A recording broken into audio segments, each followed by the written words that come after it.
I'm here with the great Camden to talk about Seven Kingdoms, The Square, the EP out November 8th on RPM. Man, there's a lot to unpack from this one because I have a lot of questions for you. But first of all, thank you very much for taking the time. Yeah, of course, bro. I'm stoked to have you being interviewing us because you're one of my favorite guys. You're one of my favorite people in the world. Let me just tell you that. And I do wish you nothing but success. But at the same time, I know with that success is going to mean that I'm going to see you less and less because you're not going to be working for other people. You're just going to be working for yourself. I mean, that's the end goal, but there's a couple bands I'm sure they can't maybe not they can't tour without me at this point. So That's so a good I'm sure thing. that yeah, I mean I'm not like trying to be like that, but I mean there's always going to be a couple bands that I'm going to go out with even if I don't need to, I guess. Yeah, it's job security. Plus, I get the feeling that you enjoy it. Yeah, yeah. I mean, it's just, I don't typically tour with bands already that I don't want to be on the road with. So if I'm there, I want to be there. That's good. Oh, okay, so let's talk about this. So you guys moved from a major label. You guys went independent. Then you moved back to a major label. What changed in your mindset, considering how successful you guys were being independently?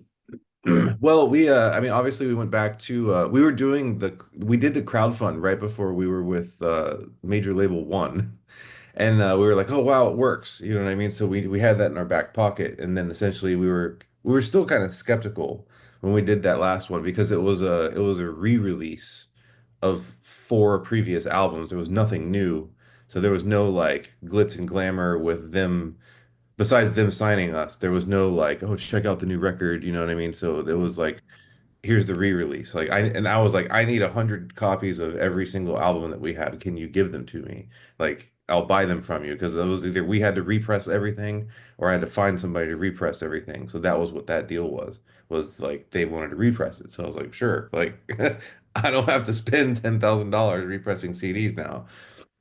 So then that all kind of like went to shit, and then like especially right before COVID we delivered a demo actually, and they said that demo is what became Zenith, and they said that they couldn't make any money off of it, so they didn't want it. And I was just like, you're full of shit. So like, and I mean they were. So it's just, it's just, I mean, in hindsight, like we've proven everything wrong. So if you're a little band out there, sometimes when the big guys say no, they're also not right. So take everything with a grain of salt.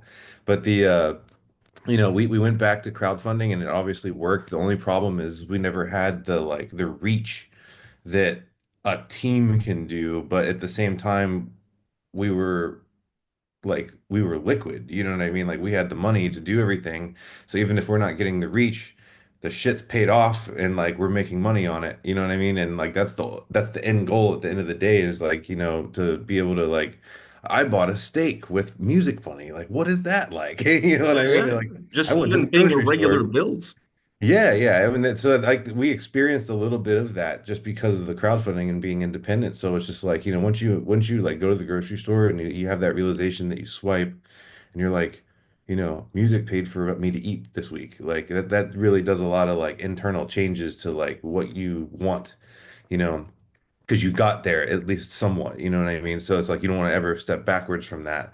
Mhm. So like obviously then Maurizio came in and then he took Zenith and then we had a good time with him and then he's like, I mean Maurizio's our manager now obviously, but like he's always like, bro, we're gonna need this push, we're gonna need this push, we're gonna need this push. But we need a label that like cares. And you know how Maurizio is, it's like, everything like it's really like tight family style like you're calling like bro like this is wrong, fix it to everybody that's on the team, but everybody on the team is in line Focus. on a Yeah. straight path and focused. So like like we have that with RPM, and that was the way that we attacked this. And obviously we were also able to we're doing crowdsourcing in conjunction with them. So Square was obviously crowdsourced, and I believe we're going to be doing the next album next winter, crowdsourcing, almost like how Winter Sun does it. So I mean, the word revolutionary has come across Maurizio and my mouth a little bit as far as like a non-traditional deal like that. But like there's less risk for them if I'm fronting the whole thing. We just have to have the discussion of where do the CDs get duplicated, who's buying what, and stuff like that. But it's just, it's a partnership, but at the same time, like it comes out through them, but then like everything that we do is now getting counted towards an end goal, which is really good. And that's kind of what I wanted from the beginning, but it's just like what label's going to take a shot on a small band uh in a model that they're not even used to, you know what I mean? So I think that's what we have here. I mean, it's what we have for the EP. So, and it's working really well so far for everybody. I mean, Wow, that's you know, really interesting because when yeah, I yeah, saw that you guys were releasing, I was like, wait a minute, but they crowdfunded for this. Like I was so confused to like what was going on. And the way you put it now with the Winter Sun explanation, that makes total sense for me. Because that's something that I'm super familiar with. And I honestly don't see a lot of bands going after this model, but I think yeah, it's a model that fits the bands and it fits the label. yeah, yeah. I mean, I don't know anything about Winter Suns, what how they did it or how that was negotiated, but I just know that like, you know, I can essentially if they let just I was like, guys, if you just let me do what I do, we will not crack the jar until we all publicly crack the jar. But it gives us the ability to, here's the record, here's sick vinyl that you don't have to pay for, and you can either like wholesale them from me and then print your own and we work something out, or like, you know what I mean? Or I'm buying now like the jewel cases from you to fill our Kickstarters, you know what I mean? So like there's a lot of cool things that work, and I can just deliver all of that and I don't need money. Like what bands come into a label is like, I don't want an advance. I want you to spend all that money and just pour it all on the promotion of the record. You know what Yeah, I yeah, mean? yeah. That you would normally do. And then juice it that way because that's what we need right now is we need the people to put eyes on it. There's a lot of people that have no idea who we are that I'm sure that as soon as they like found a song, they would go right through the back catalog and buy everything. You know what I mean? That's the goal is to try to turn those people on and find them.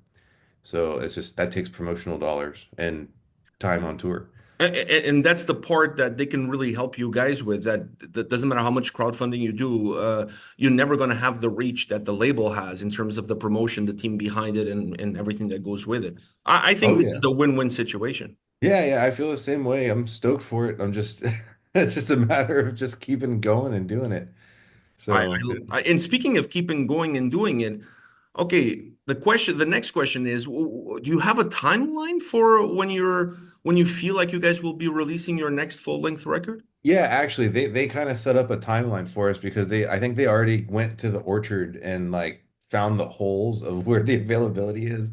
Because that was one thing like I didn't really understand was like so you have the label and then you have the distribution company and all labels go to like a very large distribution company because they're the ones with the infrastructure. So like you have to find like if the orchard is swamped with releases because every label in the world is using them, like it's like where can we slide our albums in so they go into the food chain, you know what I mean? So there's like the hole, you need to find the hole with the label where they have time, and then you have to find the hole in the distribution company where they have time, and all that's got to line up. So I think the first open hole, I mean, obviously, with giving us some time is going to be in November next year. So that's like the first like soft date. If we can get it done by November next year, then that's awesome. But it also depends on like, if we have some crazy opportunity to go on tour and support somebody, you know what I mean? Like that's something that would push it back because like that would obviously outweigh like, it's like, oh, we have a record, but like, Judas Priest is wanting you to go on tour. It's like got to go tour a priest. Not that it's Yeah, not no. happening, but like that would be sick. But just like an example. So I mean, we're trying to do it by like next winter because it's just like we want to get that out because once we get the next full record out, that gives us the year and a half, 2 solid years of like time to tour on it until like that thing is cooked and well done and a piece of beef jerky by the time we come off the road and take a break again. So I mean, we should be busy probably for the next 2 or 3 years for the most part. Speaking of being on the road and being busy, you guys are about to embark on two different tours, a North American headlining tour and then a European tour. Talking about the North American one, it's not your first kick of the can. You know what it takes to be on the road, both physically, mentally, and financially. So, do Yeah, you yeah. set any goals for yourselves going into this North American tour? It's different since we're headlining. I lose that term loosely just because we're just like, that's still a small band, you know what I mean? But like Ah, you're we're headlining, you just go with it. Just go with I mean, we will play as such, but it's just, I'm used to like, going out Windrose, there's like 1,000 people there, it's just like, oh, it's a headliner band, New York City, marquee, you know what I mean? So, I mean, obviously, like, so the only reason we're out by ourselves this time, and luckily we have really good support with us, is because there wasn't any other bands to support that were bigger. I tried for a good minute. There was a couple things that fell through, and I was just like, dude, like, let's go. Like, we either stay at home, which is worse than taking a shot of trying it again. And that's also why we're going to the West Coast, is because we're doing a lot of new markets that we didn't do in October last year. Like that, like Mad with Power to Prague Power Festival it. tour we did with like Empress and stuff. So we're doing a lot of like, we've never played our own shows on the West Coast ever. So like this is kind of a test to see, what that did a little bit. And then the goal is just like hopefully like people show up, the van is fine, and we come home alive. So like, and the shows are good. So as long as we those four things happen, like it almost doesn't really matter. Like I have an idea of like what everybody, hopefully we sell this much merch. Hopefully as many people come up. I have a range, you know what I mean, of that sucked, or wow, I didn't expect that, you know what I mean? So but after all these tours, I'm usually pretty good finding that like middle ground, slightly bearish projection, and we look at this, so most everything is always better. You know what I mean? So like that's kind of our goal. It's a lot different, like going and doing my own shit than like TMing for some other bands, like because I'm just talking to myself in a way, like it's like, oh, I gotta do this, just do it tomorrow. That's something I would never say to some other band. I know, but at the end of the day, you got more work, and I gotta say this Yeah. for a guy that kisses the ground every time he re-enters the U.S., you're taking a lot of Canadians with you. Yeah, but hopefully they'll be kissing the ground too when they come back over. I love your routine that you do. It's like the Pope every time he lands. Yeah. I fucking love it. Great tour package. The only downside is that there's no Toronto date. Yeah. I was really excited to see all of you guys together on a Toronto date, but it makes sense what you're saying. You want to play some markets where you hadn't played before. Yeah, and I mean also too, it's just like, we're really cautious about like double dipping is what it's called. Is like so when you go play a show with a promoter and then like you haven't had like usually like so like headline tours are generally tests like for everybody. You know what I mean? Doesn't matter how which band it is. If they're headlining, it's a test to see if their previous supporting who's coming back to see you by yourself with the support, you know what I mean?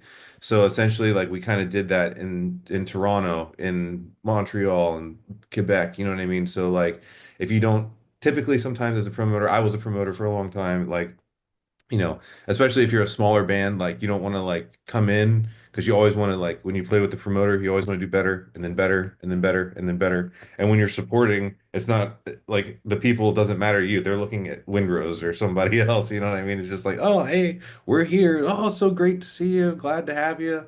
The people, their crowd really loved you. You know what I mean? You want that in between your headlining runs as a growing band. So the promoter sees like, oh yeah, like they came in headline, they did this. But then they came back and supported here, and here for a couple of years. So when you come back a couple of years later, you know what I mean? It's you can prove that you'll probably do more, and that's usually the case. So that's why we didn't do East Canada because that's like that's a really like we want to really I mean obviously every promoter we want to do as much like that as we can, Mhm. but the West Coast is doing a lot more new markets and new tests first. So we're getting our first sheets by ourselves basically. That makes sense. That makes a lot of sense, actually. And then you finish this North American run and you're going to Europe. Yeah. How do you attack these two very different markets? Do you have a different game plan, a different business approach for both markets? I mean, kind of. It's generally the same. It's just, Europe. I mean, luckily we're sharing a bus with UTA, so our traveling is essentially covered. And then all we have to do is we have to like, I mean, we're shelling out for our flights and then all the other expenses. But the bus ride is a huge deal. Like the fact that we just get kind of slip into their Unleashed Archers bunks and just like show up at the shows and use the trailer and stuff like that. That's a huge expense off of our weight. And then so like essentially, the flights and stuff and all of our like extra expenses come out of the merch ball.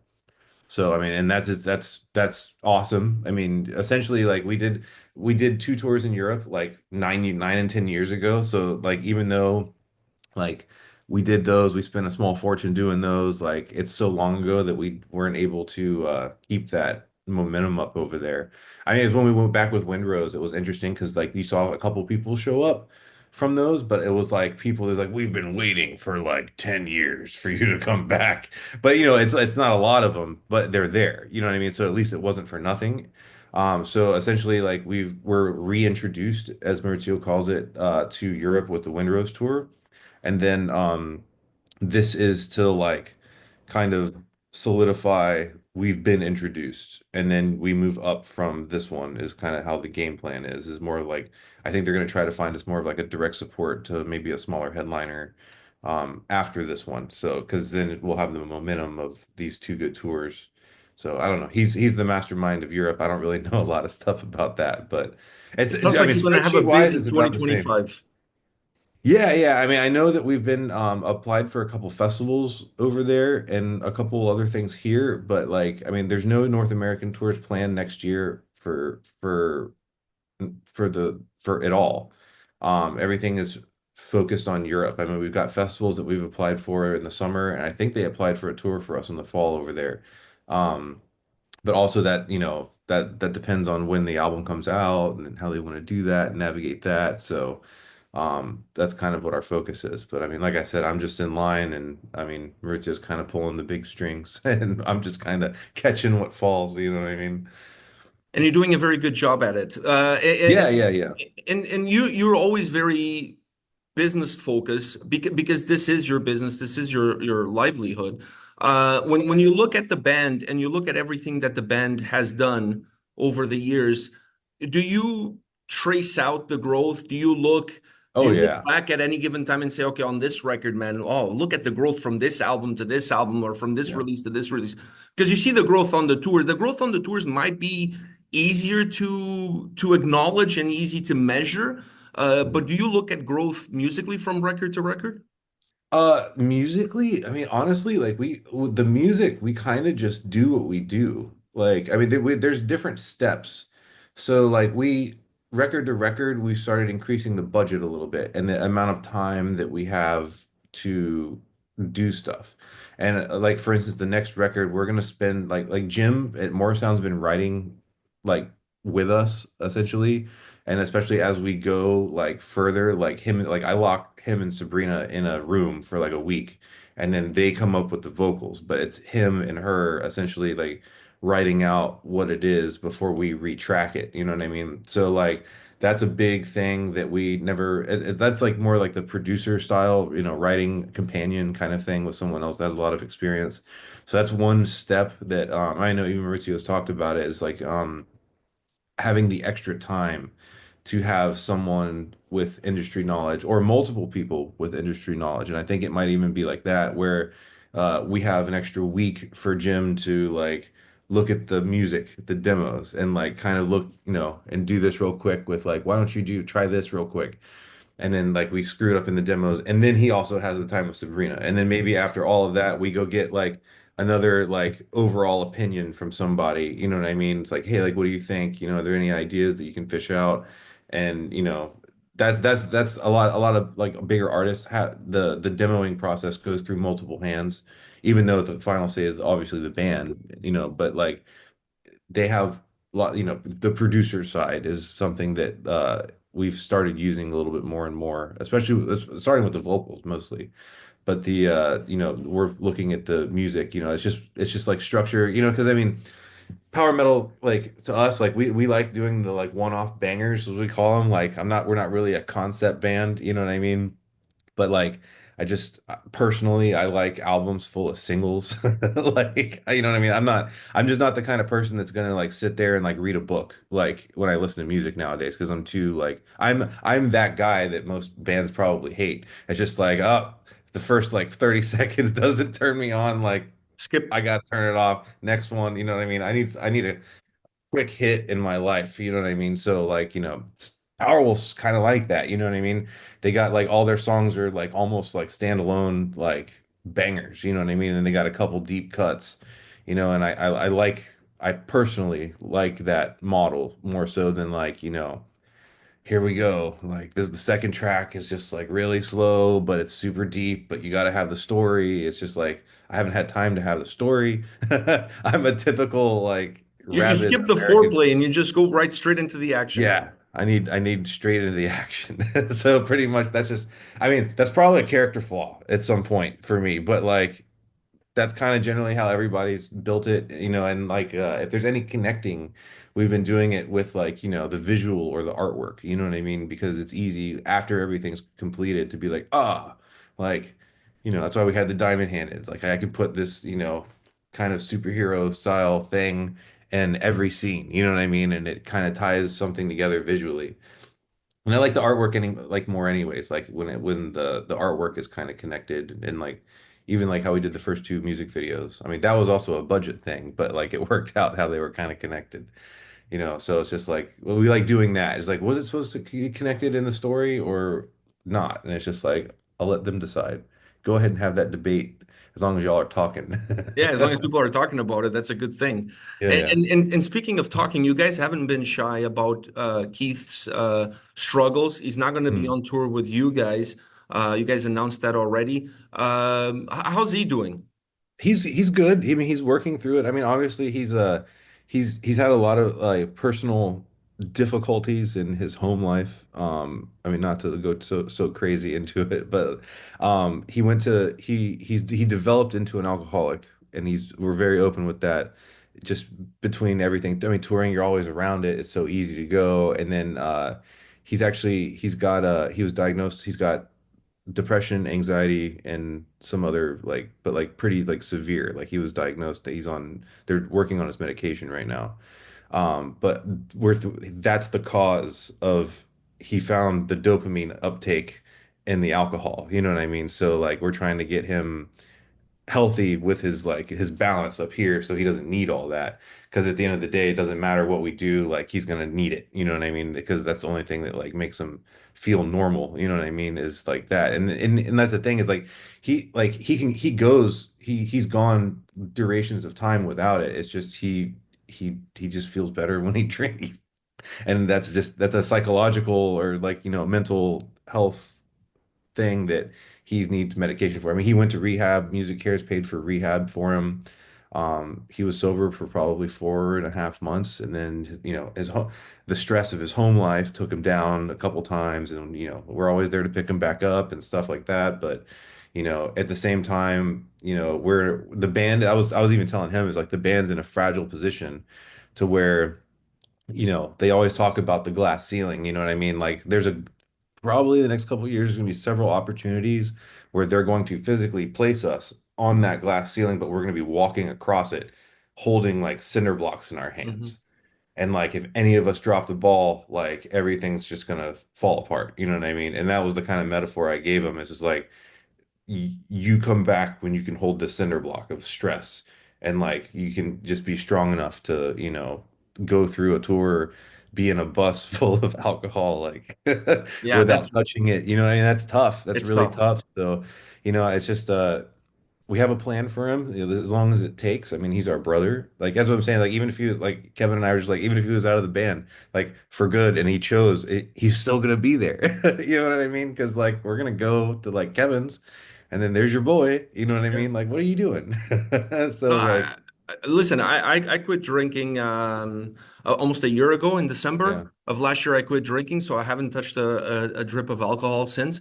I didn't yeah, think I had a drinking problem, but my son was the one that said you have a drinking problem, and we yeah, had an argument about it because I was yeah, like, no, I don't, and he's like, yeah, yes, you do, and I yeah, yeah. realized that sometimes when you do, you don't realize that you do because Oh yeah. I mean, you're I in mean, it.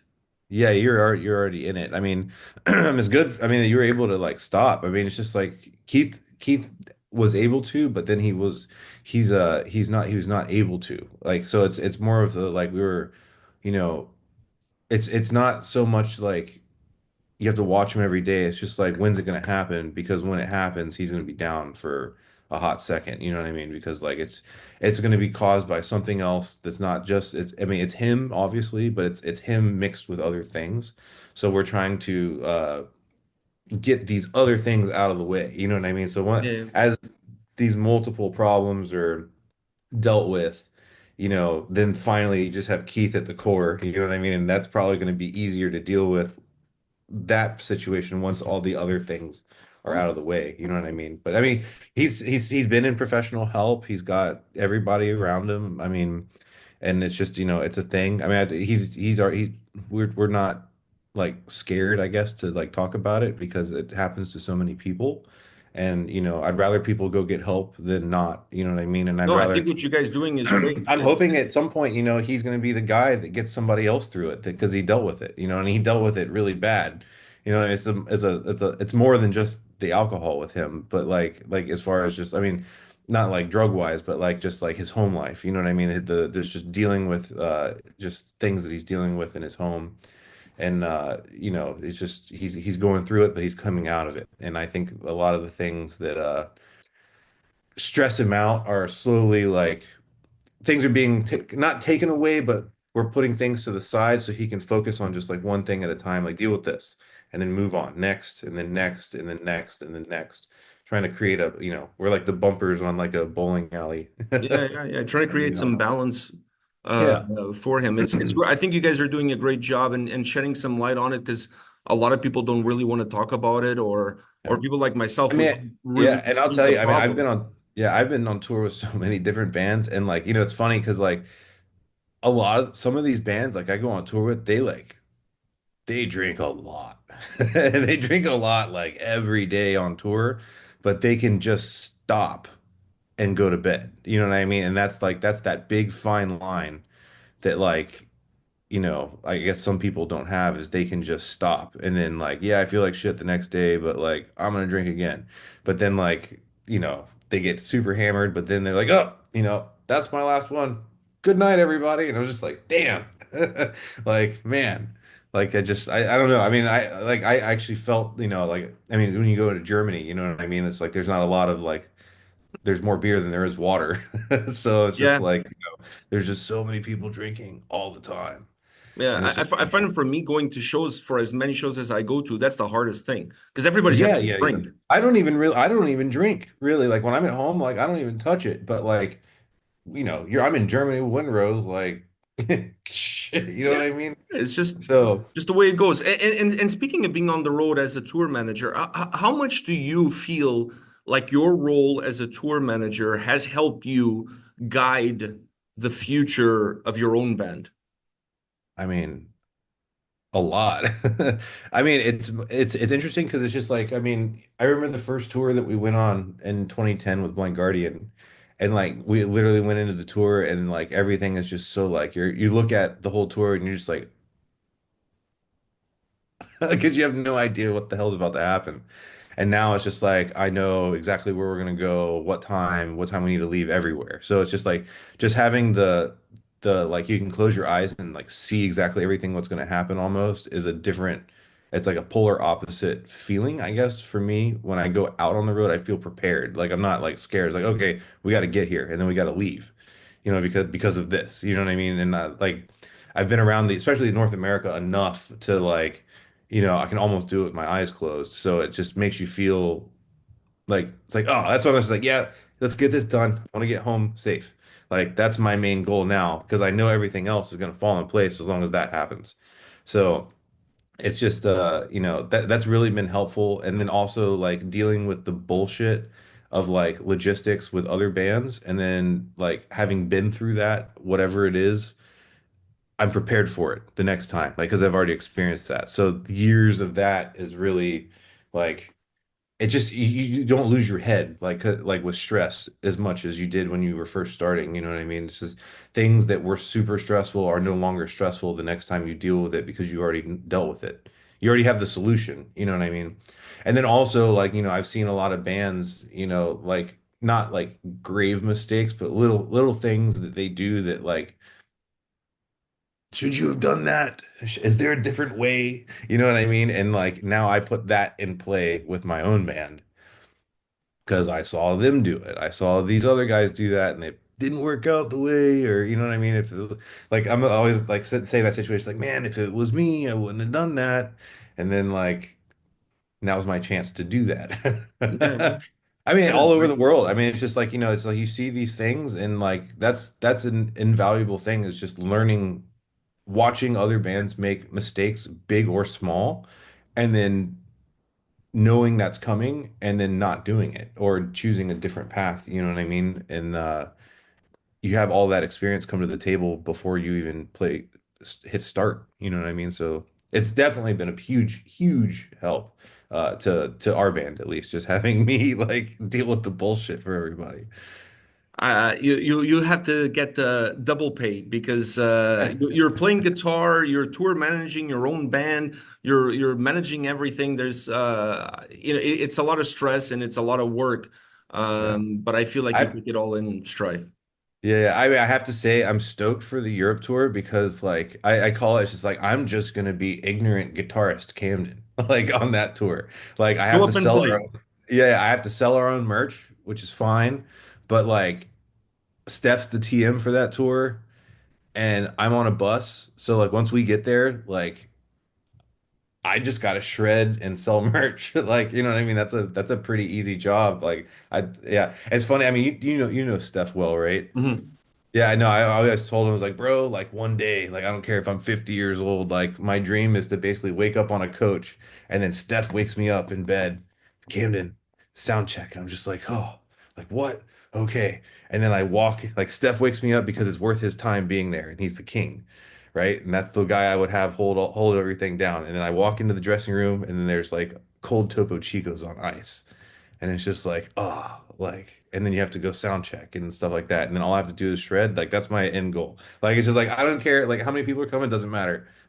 I made it here. Everything's getting paid for at least. And Steph's here. My boys are here. And like, that's, You're end good. goal is just to be guitarist Camden and then obviously TM at some point. But, yeah, end goal is definitely to be just a guitar player, and I guess I have to change that because I'm never not going to just be a guitar player. I know it.